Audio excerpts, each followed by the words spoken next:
Hello and welcome back to the Doctor's Garage here on YouTube. Today I'm in my Land Rover Defender 110 pickup, and in this video today I'm going to be explaining exactly what I'm going to be doing with this new project that I picked up from a farm about 3 months ago. Now I'm going to be properly starting this build in about the next 4 weeks when it goes to get resprayed. So I'm going to be telling you what colour that's going to be going. I'm really interested to hear what you guys think as well. For those that follow the channel, you'll know that I had a Keswick Green Defender, and I'm finding it really hard not to go Keswick again, although we're definitely not this time. It's going to be something different, something new, and quite a different look for this vehicle. But anyway, let's stop talking and let's go for a look outside of this vehicle and I'll show you around. So, here it is, my Defender pickup. And this vehicle was from a farm. It was a one owner from new. The guy that I bought it from bought it new in 2004. And he's had it ever since. And he works on a cattle farm, which is why it's got these scratches on. I'll tell you a bit more about that sticker in a minute because it didn't come with that originally. So the scratches on here are just from cows rubbing up against it. So yeah, this is my Defender pickup. Let's talk about what the plans are going to be for it. Already for a little road trip that I did, which probably explains that sticker, is this event that I went on recently with some friends, which is called Clutch Club. And we sort of did a little bit of fancy dress for it, and for myself and my co-driver it was Queen and King we went as, and this was a very suiting vehicle for Queen and King. Originally it was going to be the Series 1 that I have, but that wasn't reliable enough for the 400 miles. However, this did the 400 miles no problem at all. There's another sticker on the front there you'll see, which I need to sort out, and that royalty sticker on the side. But to be honest, I've had a lot of people when I park this on the road looking at it thinking, is this actually a vehicle from some kind of royal estate at some point? But I need to take that off. Generally, I'm just looking under there. Looks fine. So what am I doing with this vehicle? What's the plan? Well, to start with, I guess colour is something that I wanted to change. This is Bonatti grey, and actually since I've cleaned this vehicle up, it doesn't look too bad from a paintwork perspective. There's a few dings, there's a few scratches on here, it's a little bit damaged, particularly on this bit just here. But overall, it's actually come up quite well, which in some ways is good. In some ways, it's a little disappointing because I was hoping for it to be worse. Around the back, you can see it needs probably a new tailgate. It's a bit damaged around here. This cross member didn't look this good when I bought it. Before I went on this little trip here, I resprayed it just with a rattle can just to tidy up the back end of it, because I think they look so much nicer when they're actually clean on the cross member. So colour-wise, what shall I go for? I have some ideas, and some of my ideas are, I don't want to go Keswick Green. I've got to do something different. And part of me says, should I go for a colour that Land Rover made anyway at all? Should it be a Land Rover colour that I go for?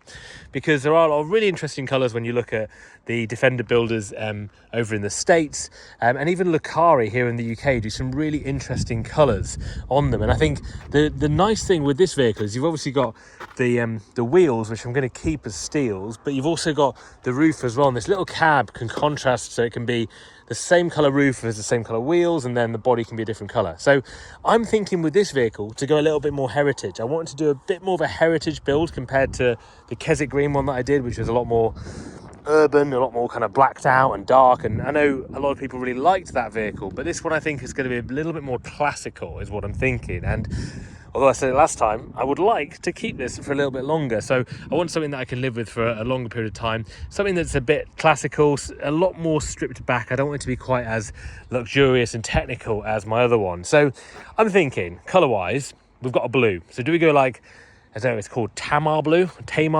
So that's one option, which is the old original classic Land Rover blue.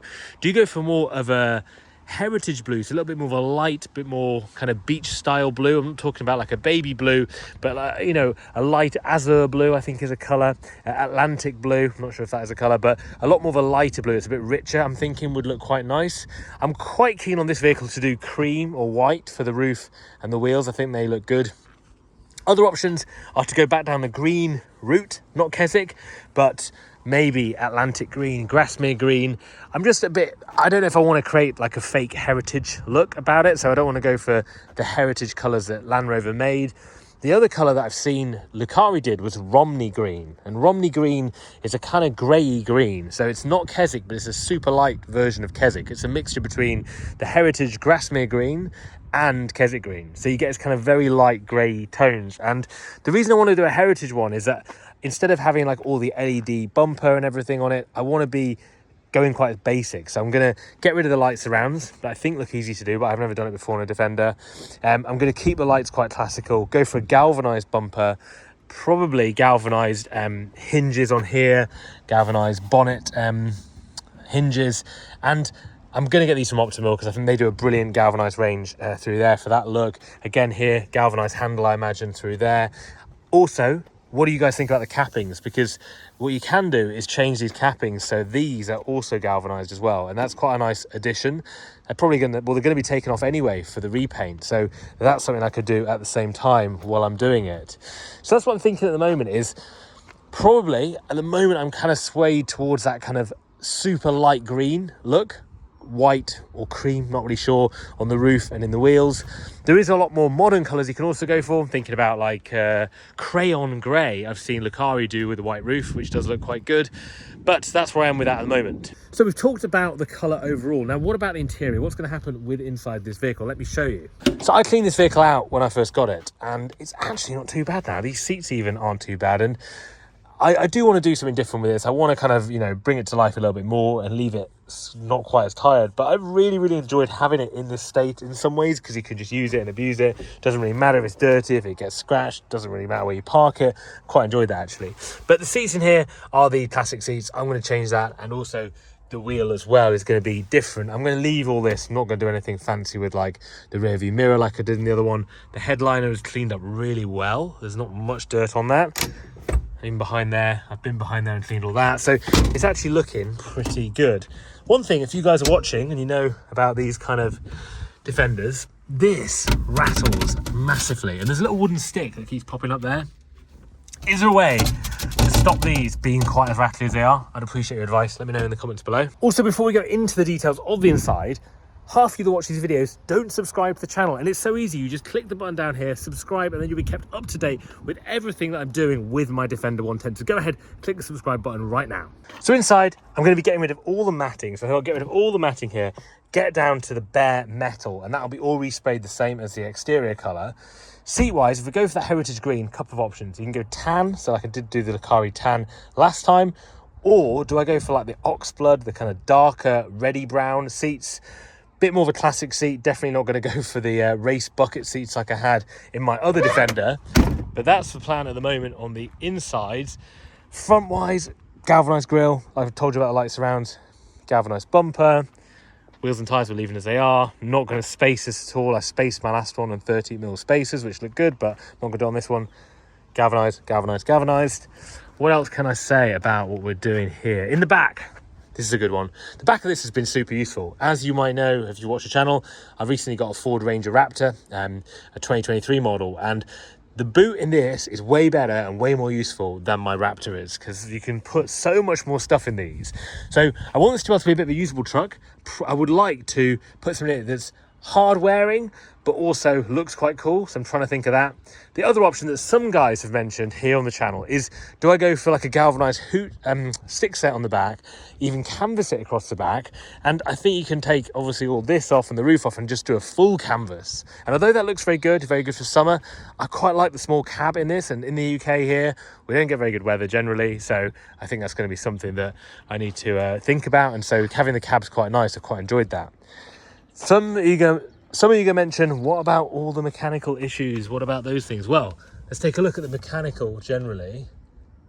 I'm just looking what that dripping is there. I just noticed that dripping from there. Why is that dripping there? That's pretty strange. Looks like it's underneath there. I don't know what it is. It's like a clear. It's not. It doesn't smell like diesel. I don't think. That's weird. Anyway, any ideas what that dripping is? Let me know. I would love to take a look at that. But I was telling you about the chassis. So the chassis itself, considering it lived on a farm all its life, is pretty solid. And I was gonna get this dinner trolled, get it sorted underneath. Generally, that's the plan for the underside. Mechanically, it's been serviced every year, so it's been quite well maintained. Did have a bit of an oil leak on the gasket cover, the rocker cover, which you might have seen me replace here on YouTube. And that's really it. That's what I'm thinking of with my Defender. As always, I'd love to hear your thoughts. So is that what you would do with this? What else do you think I should do? I'm really open to ideas. I really enjoyed building the last Keswick Green Defender and sharing the whole story with you guys here on YouTube. So if you've got any ideas for how you think this would be done better, really keen, let me know in the comments below. And I'll see you guys very soon in the next video.